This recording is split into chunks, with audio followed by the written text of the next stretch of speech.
Steve and Justin here. Welcome to the Land Academy Show, entertaining land investment talk. I'm Steven Jack Butala with Justin Sliva, broadcasting from Southern California and Dallas-Fort Worth. Today, Justin talk about the deals we're doing on Finance Friday. I'm sure you're as busy as we are. Dude, it's been insane. It's insane. Before we take a question, just give us the raw numbers, like how many came in this week and how many are you doing? Let me count them real quick. 2, 5, 7, 8, 12 we greenlit. Wow. We had 47 properties come in this week, and I have 2 more sitting on the desk I haven't looked at yet. So that's like 25%, 20%. Yeah, this week we had quite a few come in that I didn't go with just because of access and what they were. It was all the same asset type. The hot price was a little bit high, but man, this is the week of waterfront properties. I'm telling you, I've got some great waterfront properties that I'm like stoked about. So this week has all been waterfront that looks like we've been going with. So I'm happy about that. But let's get our question going, and we'll talk about that in the meat of the show. Perfect. Before we get into it, let's take a question posted by one of our members on the landinvestors.com online community. It's free. I'm going to ask the question, and Justin's probably going to answer it. Jake asks if you have duplicate records, and the best practice is to delete one and mail the other. All things being equal, are people likely to want to sell their smaller parcels or their larger ones? Since smaller parcels tend to be higher priced per acre, would it be smarter to offer to purchase a bigger one? For example, I have a person who has a 31-acre property and a 137-acre property. Which one would you offer on? The way I would do this would be to decide to offer the smaller sized parcel, sort that column of dupes from the high to low, and remove the duplications, which would leave me with the smallest. Or if I want the largest, would I simply sort in the other direction? What do you think, Justin? I normally go and sort largest to smallest when I'm scrubbing through. So the price that they're going to get is an actual bigger value amount when they see that on their letter. A dollar amount. Yeah, the higher dollar amount, not per acre. We think in a per acre, but if I'm somebody opening the letter, I'm thinking, oh, this guy's offering me $15,000 versus $7,000. So that conversation is a little bit different. Then they go, well, I got this other one too. Well, great. Then I'll negotiate down on that price and try to get it for the same price per acre because it's a smaller per acre amount, but it's a higher dollar value amount. Right. That's exactly what I do. I mean, you always want, it's hard to convey this to somebody who's brand new, but the higher dollar amount, when they open that letter and there's a higher dollar amount, there's a more likely chance that they're going to respond to it the way that you want, or let's just say respond to it. Yeah, that's what you want. You want to avoid a response. No, it's perfect, and the reason that is to me, if $7,000 may not change somebody's life, $15,000 maybe that life changing event that they need that says, oh wow, this actually does something for us, and now we're willing to talk, and now they've got the idea of selling in their head because of that life changing thing, and they can go through a little bit farther and sell you more property. I couldn't agree more. That's exactly what our experience has been. Perfect. This is the meat of the show. So Justin, tell us. I mean, you teased us a little in the beginning. Waterfront property. We got 2 back in Oklahoma. It's on one of the cleanest rivers there. And the guy that we're funding it for, he called me. He's like, man, I think I kind of want to keep these for myself. I was like, I want to keep them for myself, but they're too far away. But it's an amazing. It's 2 properties. They're 15 acres. It's on the cleanest river in Oklahoma, and it's on the high side too of the bank. So 30 feet out of flood zone, all treed, private access with a gate that keeps everybody out. So it's spot on. It's one of those ones that I told him he's going to be thinking about for the next 20 years in this business. But I think we're in it probably around 15, 16. Cool thing about it was the guy countered back pretty high, and we came in. I told him, hey, draw the line in the sand, get it there, and he did. And he's like, man, the guy came down on his price for us. So it's a cool thing to see that happen when they have that tough conversation. It's kind of one of the things that we've been talking about is having those tough conversations with people and don't go chasing the pipe dream. Yeah. So another 2 properties we were negotiating before Christmas on there in Kentucky. So there's a state park up there, and this 2 properties sit across from the state park, and they're only accessible by boat, but they have cabins on them. So they're cabin on both pieces. One's 8, one's 7 acres, and it's 16 total acres. So 7 and some change and 8 and some change. But it's like I can't find comps to sell it. So that's what I'm doing right now is going through the comps, everything I can find on that area. But it's so beautiful there. Like they have the Google Earth pictures from the state park and you're looking at our property and you're like, man, this is amazing. So we've got it under contract too today. But it's got some fun to it. For how much? That one, $16,000. Both of them? Yeah, for both with cabins. Oh man. Like at $8,000 cash, then you start to think about, should we just keep this? Yeah. And this one, you have two different properties that both have, one has a trailer house, one has a cabin. You could keep one and sell the other and be money ahead. But there's a little bit of hair on this one, so we'll watch if it goes to closing. Daughter is selling for dad who's in prison. There's a POA, a power of attorney in place. So we'll see what closing gets done, and that's where title comes in because Kentucky is the hardest state to close in. If you ever decide to shop, Kentucky's the hardest one to close in because of lack of. You throw in your team, your title companies, your attorneys, you get them in place, and that's how you do those deals. You find these diamonds in the rough in these areas like that. Wow. So it's going to be a neat thing. Had a couple properties come in Arizona, Colorado that had riverfront, lack of access, but just beautiful on the little Colorado River in Navajo County. Beautiful piece of property, no access. And it's tough to see 80 acres, and he had it priced right. I mean, the guy brought it in, and he's actually not a Land Academy member. He's a new land guy. He's been following Land Academy, kind of still in the free tips and the tricks of the trade, and able to do that and kind of work from there. Wow. So I'd be. Did you pass on that 80 acres on the Colorado River? It just came in. I told him that I didn't like the access because I'm an access guy. You know Arizona better than I do, so it'd be something I'd want to send. I can send it over to you so you can take a look at it. I mean, that's why I love working with you because we just sent you a Texas deal that I know is really valuable, but it's in your backyard, and I just know that you're going to get the deal done and get it done properly. So, actually, if you're going to pass on that deal, send it my way, and okay. Because we've gotten around access in Arizona several times. Yeah, and it looks like it had a little dirt trail to it. It's not far off the road, but it's 80 acres, and it just sits right on this Colorado River. I mean, the little Colorado River. It's a great piece, but again, it's just the access has kept me from wanting it. And I can't remember what he's in on it. I think it's $11,000. I could be wrong, but I'll have to. Yeah. So here's the thing. There's some version of water rights if it's truly deeds right up to the river. Okay. I don't know if my information is probably at least 2 years old. Okay. But there could be a water play. So. Okay. Perfect. We'll take a look at it. That's why I love working with you because, Yeah. No, got it. So other than that, we a couple pieces in Arkansas came back that we had put some stuff out. So we bought some there. Arizona had 2 horse properties come back, and I hate that. And I don't want to say this because I know you made your money in desert. I hate desert property. And I think this week, out of the 50 properties I've looked at this week, 35 of them have been desert. And I'm like, come on, guys, use me to get you out of the desert. And I don't want to sound arrogant in that manner because desert has made you plenty of money and a lot of people plenty of money. And we've actually sold out of all our properties this week that we had personally for Lamuel. But it's just, You sold out of everything? I've got the house. One of the houses finished on the market. It's supposed to have a contract. They sent us an offer price. We're just waiting on the paperwork to sign. It didn't do as well as we wanted to, but it moves up and opens up capital. And then I've got one property. It's like 0.33 acres on a golf course that I've got left. Everything else is sold. Contracts on. I'm waiting for funds to come in. God, I wish I could say that. Yeah, our list moved below 150. Wow. Yeah. Through them. But that's not to say we're 30 properties in the plum right now. A little over 30 properties, I think. I haven't counted up since we greenlit these other ones. But, I mean, So plum side is staying plenty busy for us, but the land mule side is just sold out. And we've got, I think, another 15 properties inbounding that just we haven't got deeds in yet. We haven't listed. So our pipeline's full. It's just different type of product class that we're working through, different legs of the business. So you're sold out for the next 30 minutes is how it is. Well, because we hired the transaction coordinator to help with our plum. If anybody wants to use her, she's ready to go, and she takes a percentage of the deal. So we have her listing some products that we bought from a state, and we have her doing that. So she's running through that. So she's been killing it with her research, due diligence, going through all that. She's listing some bigger properties up in Washington as well. So just been awesome to see. Estate properties are tough. There's a lot of paperwork involved. Yep. But that keeps people away. It does, and I'll say that comps on some of these properties were $4,000 to $5,000, and we got them for sub 50. So I mean, those are deals that you like. Yeah.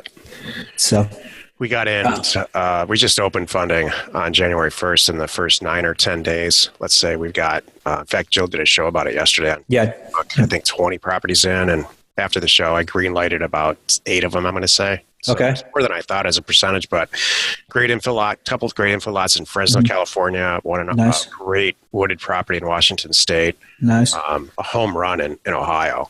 Okay. It's between, the property's literally between a Dairy Queen and a McDonald's. So Yeah. there's some light flooding issues that we're going to have to get around. But again, that's why it keeps everybody out. So Yeah. Sometimes you put in a little bit of work on the front side, help you on the back end. So as always, some of those properties I'm going to present them to you so we can do them together. All right. Perfect. But Yeah. We, like the Fresno stuff that's in our backyard, we'll just burn it through and yeah. we're all Yeah. set up, you know? Yeah, no, those are nice. So the properties that kind of make me nervous, and again, I like that idea that it's different from me and you, because you know Arizona extremely well. California is y'all's backyard. I get a lot of stuff from California that's half infill, rural infill to 5 acre, like a Fresno 5 acre. I've gotten a couple of those before, and those make me nervous because, you know, one side of the hill, it's $1 million home. Another side of the hill, you're looking at trailer parks, and I don't know the California regulations well enough to like be like, oh yeah, spot on. I'm conservative on those on my estimates, and that's the good thing for y'all is that you're not. You can know exactly, dial it in what you think it's worth, and move through them pretty quickly. So that's awesome. You know, that's a great point. Like, you know, what's the process that you go through to green light or to red light a deal? So when a deal comes in, I don't, if they have extra information, I have some guys that build me these great presentations, and I just, realistically, I need the APN, the county, the state, what the contract price is. And if there's anything like death on a deed or anything like that, we're going to need to know about so we can consider that into closing.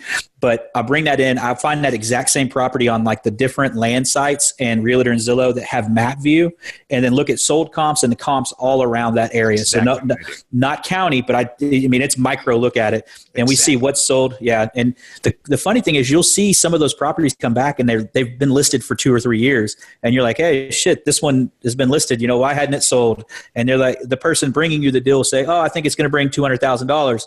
It's listed for 205. And like, okay, well, why are we going to be able to sell it for more than they are able to sell it? Because they would take a $205,000 deal if we're offering 50 and they're jumping all over it. So, you know, those are type of things that we look at, and that's usually what drives it. Is do we see enough price? Does it have access? Is the big things. Yeah. And is there ability for an end user? We had a couple deals coming in California this week one deal, it was a great lot. Price was right. But the lot was, it was like this down the middle of it. It was like a peak of a mountain all the way through it. There was for the first 100 feet on the property was it was a 37-foot elevation change. And Jeez. So a 1 to 3, and that's what you use in engineering to hold up like railroad tracks. You know, 2 to 1 is a good slope. 3 to 1 is what they consider, you know, ideal in the engineering world. And I was like, it's a 3 to 1 slope. We could build something up there, but it's got a very narrow spot. So It's going to need a lot of dirt work, but it wasn't a bad deal. It just didn't fit because it's got some time it's going to need to be taken to get that one sold. Yeah, I agree with you. We get properties in with some stuff attached and sometimes not. Most of the time not. But I go through I don't look at the stuff attached. I won't read the notes, but I go through the exact same due diligence process. And it takes me less than 60 seconds to know whether I'm going to do the deal. Yeah, I check parcel fact first. You know, parcel fact's huge. We check parcel fact to make sure it has the access right off the bat. And if there's no road to it, then it's like, okay, hey, it doesn't have the physical access that I like, but it may be legal access. So I'll still look through it to see if it comps where it needs to be. And then tell the person, hey, it has a great price. The access doesn't meet what we like, but I think you could still make money on it. It's just not going to be something we can partner on. And that's, you know, some people are more comfortable with it. My threshold's not there on that stuff.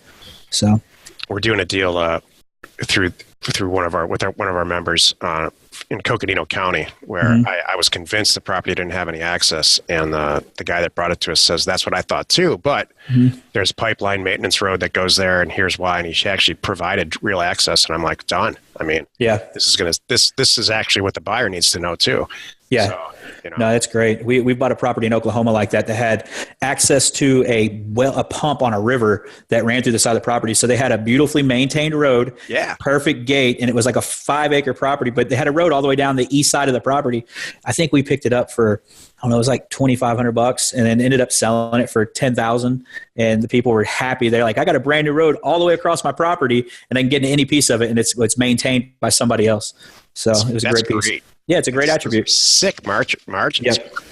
Yeah. So busy week again. I'm glad to see that y'all taking it on and jumping in. I'm glad that we kind of help lead that way and say, hey, this is a niche that's not filled. And as we've talked about several times through coming out and visiting with y'all in LA, it's like, hey, what is that barrier of entry for us as a new land investor? And it's the knowledge, which, well, hell, y'all got that taken care of. It's the money. Well, now we've got that taken care of, and now it's just a matter of putting the mail in a box and let's all blow up. And that's the cool thing about all this, is being able to scale that up.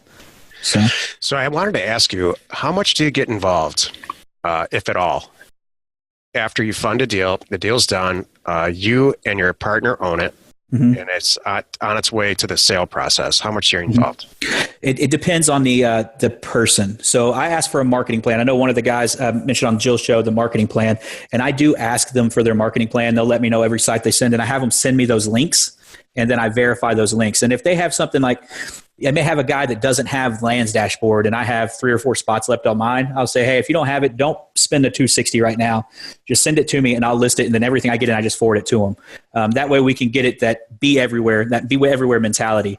Luke does real good with his co-op, so I'm on his co-op, and I'll throw some of the properties on there to help some of those guys out. So it's that be everywhere mentality. We talked about that on our marketing plans for our show on the Casual Friday podcast, but we talk about that, and it helps them kind of get there. Some guys have it all figured out. You just point them, you just sign the paper and say, hey, we've closed, and they're gone, and they've got a buyer's list and they're running through it. They just need your money. And then there's other guys that are still kind of new, and they're looking for a little bit of guidance. And that's that partnership. Plum provides that with them. That's what we say, hey, we're going to partner with you. We're going to help you through this. And that's kind of what we try to do. For the most part, everybody's done pretty good. We just sold our oldest property, which was bought beginning of October. It was a Plum property, $9,500, I think, where we're in. Sold for $22,000. Excellent. And guy wanted to buy it on terms, and we offer to buy out the terms deals for equity piece. So, like, if the equity is so their piece of that one would have been $6,000 or $7,000. We offered to buy it out for 60%, and the guy spoke Spanish. I don't speak Spanish. The guy didn't want to use our automated payment system, so we let him buy us out for our 60%. So we took 60% of that margin, got our cash back out, and we put it back in 3 more deals the next day. That's great. Yeah. So that's that. We have that ability there for them, so they can offer that terms. So, but we're different than a bank, though, because hey, we're just trying to feed our kids as well, So you're way different than a bank. Yeah. I have to tell you, the deals that we fund, we're not involved in. Yep. We at this moment, because we're so pressed for time, we just don't have the time or the resources, or quite honestly, the interest to deal. We're dealing with members in Land Academy that have done a lot of transactions and that have proven record. So. Yeah. And this last deal you mentioned, what venue did you sell it in? That one, it sold, I think it was on Zillow. Either Zillow or it might have been a flat MLS, because all the guys I have list on a flat MLS or with a realtor. And I'm okay if they want to use a realtor. We just want the property sold, and we want I think you talked about it in one of your podcasts last week, velocity of money. And me and you've had that conversation. If we can turn that money, put it back into a deal, we're just going to keep turning it, and you're going to compound into a bigger amount than, that. Hey, just hold on to it for that extra $1,000. Well, I can get into another deal, flip it quicker, and then keep moving. And so that's that and the exit strategies. And I think that's 2020 for Land Academy. I'm giving you 2020 right now, is the exit strategies. How do we look at the different exit strategies to grow to more of a commercial niche, whether that's subdividing or things like that. So Land Academy 3.0, I think is what we call it. So like it. We work through there, but Land Academy 3.0 exit. The exit, what? So no, I think that's our next step. We've talked about how to give them the knowledge. We've talked about the money. Now, what does it look like on that next step for us? And where does it go from there? Man. So I'm always thinking for you. I don't see this slowing down at all. Do you? No. It's I think that once some people have some good. Like we have a couple guys that we've funded and sold 2 and 3 properties with them, and they can't get me properties fast enough. And they had other investors that they've worked with, and they're like, hey, they didn't answer back in the first 20 minutes. Will you take this property? Awesome. And so, and you team that with, the time that takes us to turn around. We're turning around a property in about 12 hours, sometimes a little bit more, a lot of times less. It just depends on where I'm at in the house, because I don't have to go to the office. I'm officing out of the house right now. So we turn it pretty quickly, and that's a good thing. That's your primary focus too, right? Yes and no. The houses that we have flipping here is kind of primary right now, but Plum is slowly taking over to be a little bit more. But we do have our land business we're still trying to run as well. So the houses will go. That we've got getting Beth on board was our focus for the first part of this month. So she's rocking and rolling now, and then getting everybody going through Plum and seeing those happen. So like I said, this week we had 7 either get contracts on or sell cash this week alone. So that's when you see that turn that quick. So buyers are back out. I sold 4 on Facebook this week that had been on there for 3 months, and it was just crazy to think. They're like, hey, I'd like to go out and look at the property. I'm like, okay, cool. I got 2 other people saying they're going. Okay, hey, how do I pay you? And they just, go to our website, click the payment, or you can wire us the money, or you can send a cashier's check. Okay, cool. I'll send the cashier's check right now. So Facebook Marketplace? Yeah. Just on the Facebook Marketplace. Yeah. Under a personal and I think it has to do with it. It doesn't attach to your business when it's on there and you list it personally. Uh-huh. They see who you are. They'll click on your thing and they'll say, okay, hey, this guy actually is active person on here.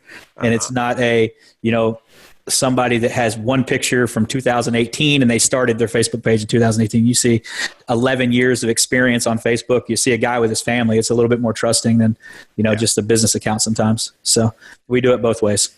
Man, there's just no replacement for posting it everywhere. You're exactly right. No replacement for marketing, And I learned that way late in life. I was one of these people who was like, if it's a great piece of property and it's priced perfectly, they'll find us. That's just no. They want it force fed to them. They want it sitting in their lap, and then they have looking pretty too. Yep. No, you're exactly right. That's one of the things that's why I stay a little bit more involved with the pictures, is because I've seen some great pictures come back from our properties that we funded, and I use them for content. It's awesome when you see a picture like, this looks like a Hallmark movie. And I have a video up on like that. We have a guy that put a video together and he made a promotional video, and I was like, Jesus Christ, I want this for like my personal business. And hey, can you guy edit like a county into or a town? Like I want a city skyline and then into this. And he's like, I'll talk to him.